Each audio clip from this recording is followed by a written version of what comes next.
السلام علیکم پیارے بچوں، کیسے ہیں آپ سب؟ امید ہے خیریت سے ہوں گے۔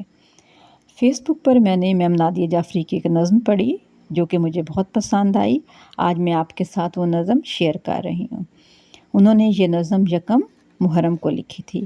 آئیے انہی کے الفاظ میں پڑھتی ہوں۔ انہوں نے لکھا ہے، آج یکم محرم ہے، نیا اسلامی سال کا آغاز بھی ہے اور غم حسین بھی۔ کچھ احساسات قلم بند کرنے جا رہی ہوں۔ ان کا تعلق محض کسی فرقہ کی ترجمانی نہیں ہے، صرف غم حسین ہے۔ تو آئیے ان کا کلام سنتے ہیں۔ زندہ ہے کربلا، پائندہ حسین ہے، زندہ ہے کربلا، پائندہ حسین ہے، ماضی ہے یزید، آئندہ حسین ہے۔ آج پھر سرعام ہیں کوفیوں کے قبیلے، آج پھر سرعام ہیں کوفیوں کے قبیلے، آج پھر غم حسین پر آبدیدہ حسین ہے۔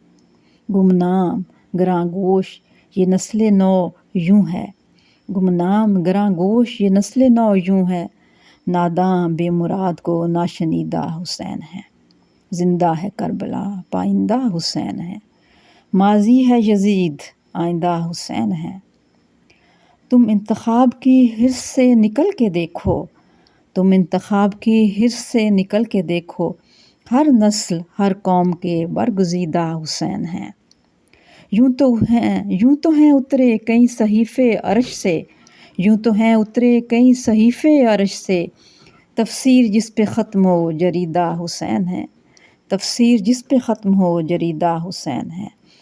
تشنگی دین کو آب حیات پلا گئے، تشنگی دین کو آب حیات پلا گئے، کیسے کہوں کہ آپ نارسیدہ حسین ہیں۔ تم شجروں اور ذاتوں کی یوں بات نہ کرو، تم شجروں اور ذاتوں کی یوں بات نہ کرو، ہم جس سے جڑ گئے وہ عقیدہ حسین ہیں۔ زندہ ہے کربلا، پائندہ حسین ہے، ماضی ہے یزید، آئندہ حسین ہے۔ اللہ حافظ۔